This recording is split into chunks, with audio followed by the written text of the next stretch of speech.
Morning Wake-Up Call. 15 minutes to kick off your week with design motivation. Real-life stories from designers making an impact. Brought to you by Mydoma Studio. Simplify and grow your business. Stay organized, enhance your value, increase your profitability with software built for designers by designers. And The Design Collective, an online collective of furniture and home decor boutiques. We believe that our local brick-and-mortar furniture and home decor stores are the tastemakers in our communities. Shop with us and support stores in your local communities and beyond. Produced by the Live Broadcast Network. Podcast-style shows you can listen to or watch. Streamed live and rewatchable on your favorite social media platforms. Live life with authenticity. Now, let's get your day started with another inspiring story from within the design community with Morning Wake-Up Call. And so it really required like a retraining of my own brain to say, like, I have something. It's amazing. I'm doing this cool thing. And you guys should know about it. Not only should you know about it, you should give me money to do it. And then once it's launched, you should buy my product.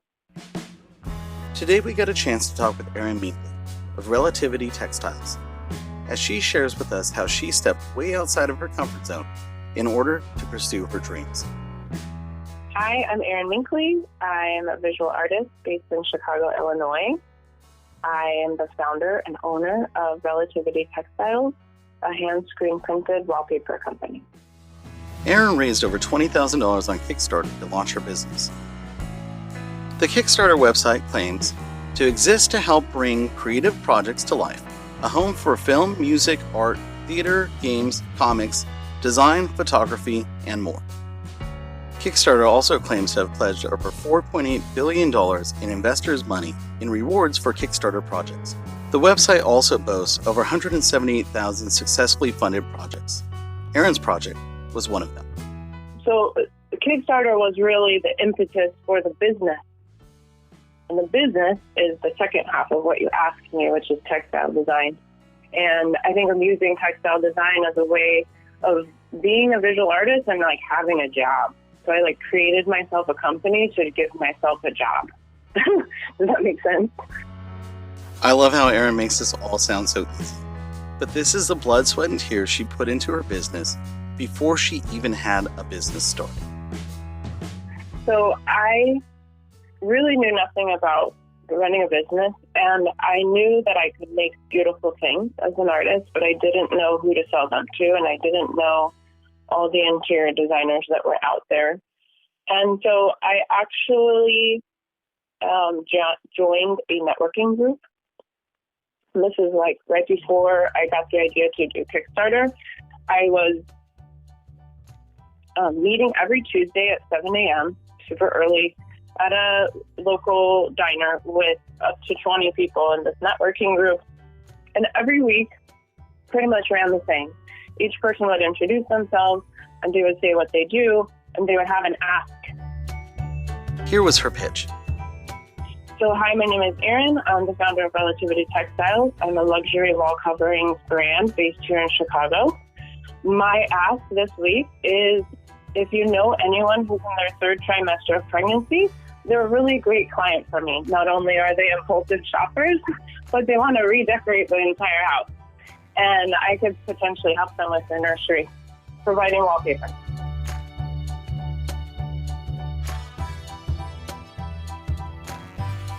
And so for people, they were not necessarily, it wasn't easy for them to think of someone who needed wallpaper. Like if I were a dentist, everyone needs a dentist, but not everyone needs wallpaper.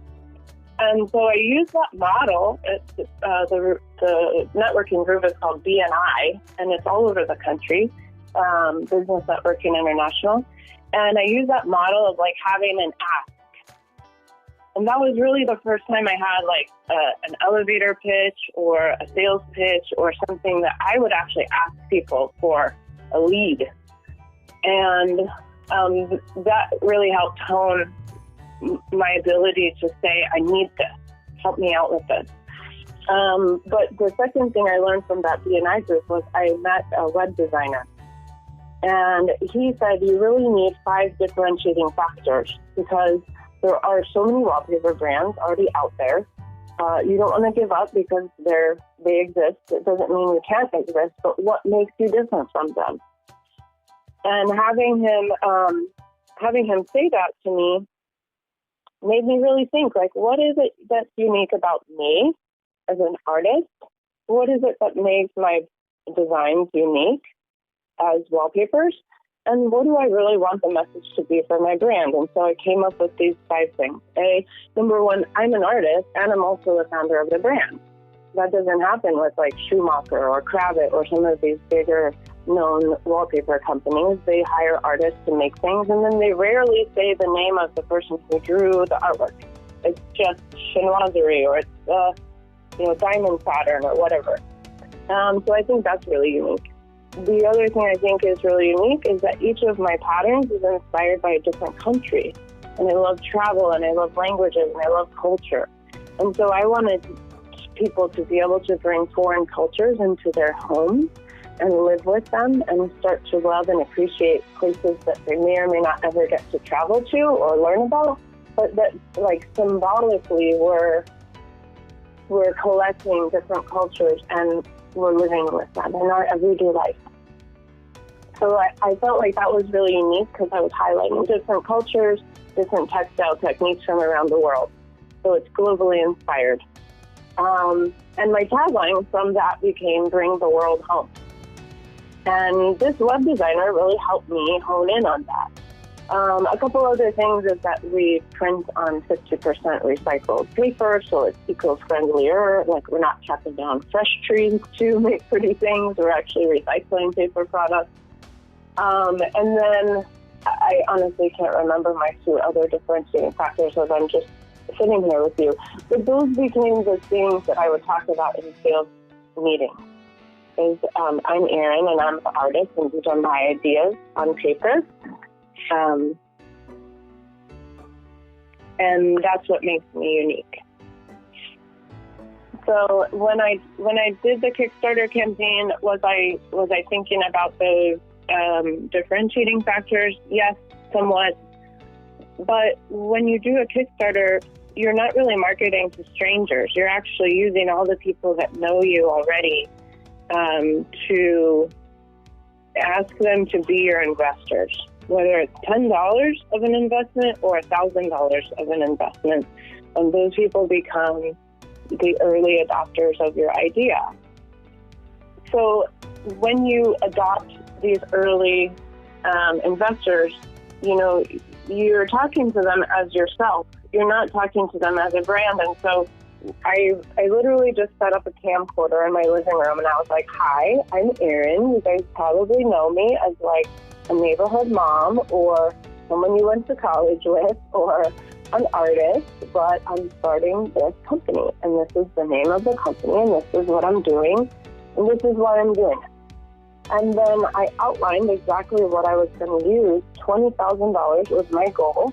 What I'm going to use the money on. So I need to establish an LLC, and it costs $600. I need to create a website, and it costs $1,800. I need to do photography of products, and I listed all the things that it would take to get to brand status, from like pipe dream status to well-known household brand status. And I was very lucky and very blessed to get funded in 50 days, even though 60 was my timeline. So 10 days before the due date, I was funded completely. And then we actually went over the goal by like $1,500. And so truthfully, Joseph, the feeling I had at midnight on the night that I was fully funded was like, holy shit, it worked. And I was shocked, but it was also like the biggest thing I'd ever done. It was the ballsiest thing I'd ever done. Many people responded later like, "We never expected you to do this," which I think is both a compliment and the opposite. But like, I surprised a lot of people, but I also surprised myself. Let's pause and kind of digest that for a second. Let's take a look at Kickstarter's numbers. Of the 178,000 projects that got funded on Kickstarter, only 26,003 raised $20,000 to $100,000. That's a 1 in 7 chance, or only 15% of all startups achieve what Erin accomplished. Let's get back to Erin's story. And so sometimes people say, I have an idea and I want to launch something. And even if they have the money for it and they know what it's going to cost and they can pay for that, I say, why don't you do a Kickstarter? And they say, well, why would I do that? I have the money for it. Or it doesn't cost me anything. I really feel like Kickstarter is just a way to get a bunch of people on your party bus. So that when you're out there in the world for the first time, you're not so lonely. There's a lot of people supporting you and cheering you on. And they're telling you, like, this is a good idea. What you're doing is cool. What you're doing is going to help a lot of people. What you're doing is a little different than anything I've ever seen. Or I'm proud of you. So even my third grade teacher is on Facebook. She donated $25. And I haven't heard from her in however many years, 30 years. So I think it's a really great way to sort of gather people around an idea, get a little momentum going, get a little excitement and buzz going, and then launch something physical. That is Erin Minckley, owner of Relativity Textiles, talking about stepping outside of her comfort zone to pursue her dreams. My website is www.relativitytextiles.com, and my Instagram handle, I have two, is Relativity Textiles, and I have one called Relativity Travel.